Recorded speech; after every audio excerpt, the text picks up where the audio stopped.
Hello and welcome back. It's Luke from My Future Self. Okay, so today's video is a very short, or hopefully very short, what time are we on? Very short introductory video to what's coming over the next, say, week to 10 days.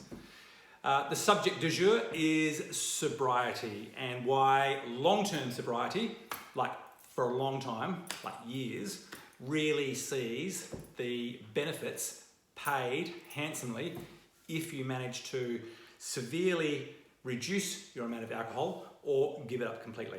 Now, anybody who knows me will know that I'm a bit of an advocate / evangelical nutter when it comes to giving up the booze. For me, it's been profound. It's been fucking hard, but it's been profound. My journey started 17 years ago, and that long and bumpy road to get to where I am now has been, like I said, hard, but I wouldn't have changed it for the world. And sorry to sound like a complete cliche, but it's been the best thing that I've ever done. Now I'm kind of motivated to produce or create these videos, primarily because of, I have a very quiet life. I'm not out very often these days, but I still see the impact of alcohol on my peers, on my clients, on people that I know, my customers, my clients, my friends, etc., etc., etc. And it's predominantly targeted towards the plus 40-year-old crowd. For some reason, the millennials and the younger crews seem to be reducing the amount of alcohol intake, but largely it's my age group and above that tend to be consuming alcohol to levels that are very detrimental to their psychological and physiological health. It's becoming a huge crux to rely upon, especially now, given the extra stress that we're loaded with COVID, etc., etc., etc.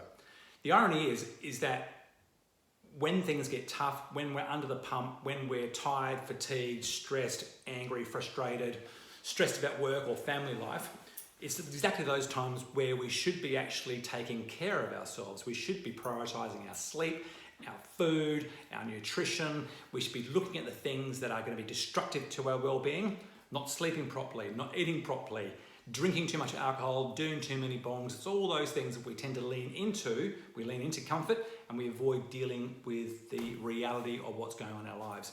And what happens, we basically create a negative feedback loop for ourselves, which we find very difficult to get out of. Now, if you're a 40-plus-year-old in my age group, you may have been drinking for the last 20 odd years, maybe longer, and you have used alcohol from your younger days and you continue to use alcohol as something to lean on, to crux, to get over a busy day, to get through the next day, to celebrate, to commiserate.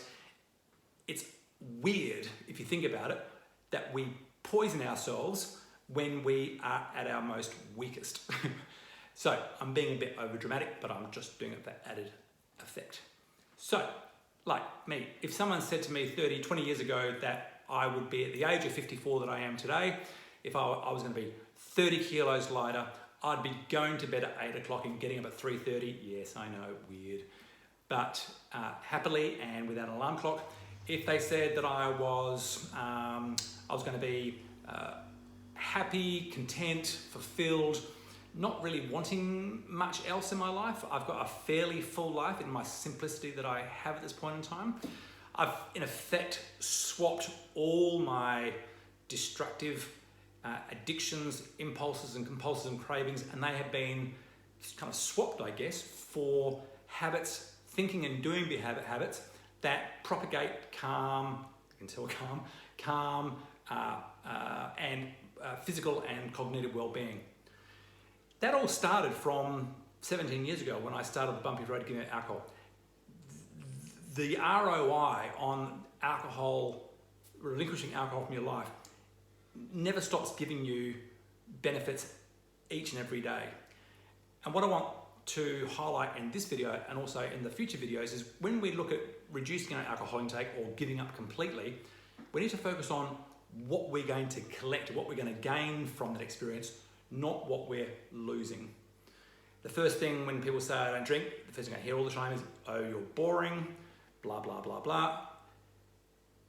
You will find your world open and your ability to take care of yourself and your ability to get to know yourself, which can be scary, to get you to know yourself when you give up alcohol. If you are continually to drink alcohol on a regular basis and a consistent basis, you are in effect turning your attention away from yourself and driving your attention into a distraction that is psychologically unhealthy, physically unhealthy, and emotionally unhealthy. That's where the comfort lies in alcohol. And like I said, if you're a 40-plus-year-old and you've been drinking for a few years, this transition is a difficult one. But, and it's a big but, when you make the decision to finally pursue a sober life and you start that bumpy journey, because it's bloody hard, once you start the bumpy journey, you'll have moments of sobriety, you'll relapse, moments of sobriety, you'll relapse, and every time you have your moments of sobriety, they'll get wider and wider, longer and longer, and wider and wider, and you'll slowly succeed. It's a journey, but the key here is focusing on what you gain, not what you lose. So, this video is purely an introduction to welcome you to this next series of videos. There'll be one, hopefully, each day, and I'll try and keep them in the 2 to 3 minute mark. But alcohol is an insidious son of a bitch, and no matter what sort of spectrum you're drinking on, you may be a 1 glass a day person every day of the week, you may be a couple of glasses every second day of the week, you may drink a couple of glasses every day of the week, you may not drink during the week, you may binge drink on the weekend. If you're doing that, it means that you are impacted by alcohol to some degree. Now, whether you feel it or not, alcohol is the biggest demotivator in your entire life. It will chip away at your ability to focus on and have your intention applied to the things that you should be applying yourself to. When it comes to our health and our well-being, our physical and our mental health, and managing our stress, we need to be sober. We need to be living in the now, not through the eye of the bottle, and what impact that has in terms of distracting us and keeping us away from ourselves. So, like I said, there's going to be probably 6 or 7 short videos coming up, and what I'm going to do in each of those videos is I'm going to highlight one very specific, one very profound impact that I have experienced after giving up alcohol and starting 17 years ago. Like I said, I have fallen down, I have relapsed, I've got up more times than I can count. But the journey is worth it. If you want to live healthily, if you want to have an abundant longevity, if you want to hit your 50s, 60s, 70s, 80s, moving cognitively well, be able to manifest your abundance without being stuck to the past, stuck to the bottle, then the time is now to recalibrate your relationship with alcohol. And hopefully 1 or 2 or maybe 3 of the videos that I'm going to produce next week or the following week will maybe fire a trigger in you to help you make that decision and start your journey.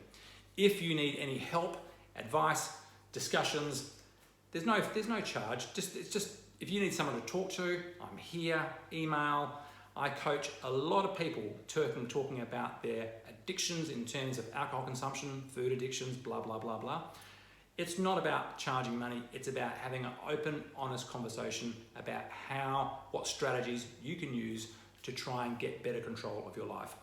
And it's by addressing the things that make us sick, tired, and unhappy, rather than looking at the things that we should be doing in terms of fitness. If we apply and look at our focus on the things that are making us sick, rather than trying to do more in our lives, so relinquish the stuff that's making us sick and then focus on the good stuff or the positive stuff, we're going to find the results that we want in our life become much more fruitious. That's a word, fruitious. I made it up. Anyway, so stay tuned. Next week, hang in there. This is Luke.